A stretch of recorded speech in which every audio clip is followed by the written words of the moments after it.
ایک business man نے خواب میں دیکھا کہ ایک شخص اسے کہہ رہا ہے کہ تمہاری کمپنی میں گیٹ کے سامنے جو پھل بیچتا ہے اسے عمرہ کروا دو۔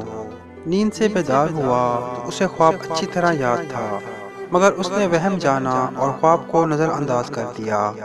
3 دن مسلسل ایک ہی خواب نظر آنے کے بعد وہ شخص امام کے پاس گیا اور اپنا خواب بیان کیا۔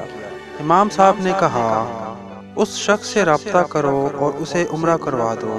اگلے روز بزنس مین نے ایک ملازم سے اس پھل فروش کا نمبر معلوم کرنے کو کہا۔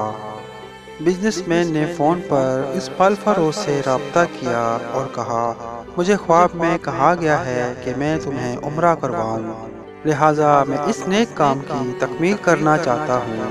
پھل فروش زور سے ہنسا اور کہنے لگا، کیا بات کرتے ہو بھائی، میں نے تو مدت ہوئی کبھی فرض نماز ادا نہیں کی اور تم کہتے ہو کہ تم مجھے عمرہ کروانا چاہتے ہو۔ بزنس مین اصرار کرنے لگا اور اسے سمجھایا کہ میرے بھائی، میں تمہیں عمرہ کروانا چاہتا ہوں، سارا خرچہ میرا ہوگا۔ خاصی بحث کے بعد آدمی اس شرط پر رضامند ہوا کہ ٹھیک ہے، میں تمہارے ساتھ عمرہ کروں گا، مگر میرے تمام اخراجات تمہارے ذمہ ہوں گے۔ وقت مقررہ پر جب وہ ایک دوسرے کو ملے تو بزنس مین نے دیکھا کہ واقعی وہ شکل و صورت سے کوئی اچھا انسان نہیں دکھائی دے رہا تھا۔ اس کے چہرے سے عیاں تھا کہ وہ نماز کم ہی پڑھتا ہے۔ اسے بڑا تعجب ہوا کہ یہ وہی شخص ہے جس سے عمرہ کروانے کے لیے خواب میں 3 مرتبہ کہا گیا۔ دونوں مکہ مکرمہ عمرے کے لیے روانہ ہو گئے۔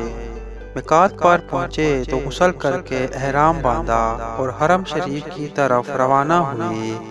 انہوں نے بیت اللہ کا طواف کیا، مقام ابراہیمی پر 2 رکعت نماز ادا کی، صفا و مروہ کے درمیان سعی کی، اپنے سروں کو منڈوایا اور اس طرح عمرہ مکمل ہو گیا۔ اب انہوں نے واپسی کی تیاری شروع کر دی۔ حرم سے نکلنے لگے تو پھل فروش بزنس مین سے مخاطب ہوا اور کہنے لگا، دوست، حرم چھوڑنے سے پہلے میں 2 رکعت نفل ادا کرنا چاہتا ہوں، نہ جانے دوبارہ عمرے کی توفیق ہوتی بھی ہے یا نہیں۔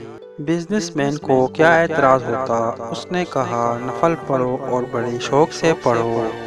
پھل فروش نے اس کے سامنے نفل ادا کرنے شروع کر دیے۔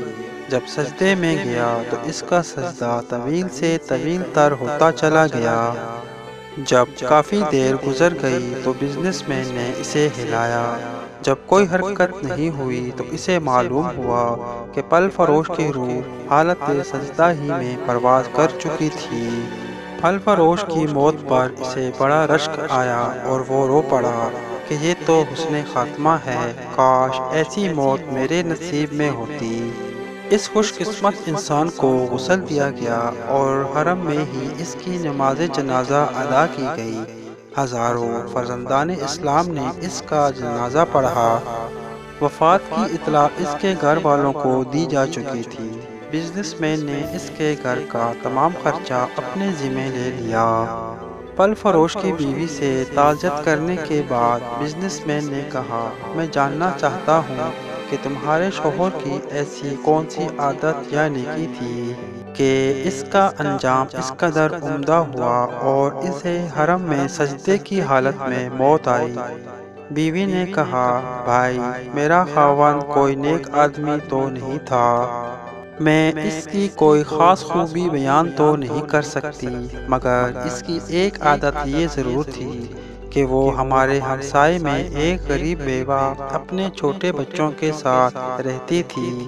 میرا شوہر روزانہ بازار جاتا تو جو چیز اپنے بچوں کے لیے کھانے پینے کی لاتا وہ اس بیوہ اور اس کے یتیم بچوں کے لیے بھی لے آتا اور اس کے دروازے پر رکھ کر اسے آواز دیتا، اے بہن، میں نے کھانا باہر رکھ دیا ہے، اسے اٹھا لو۔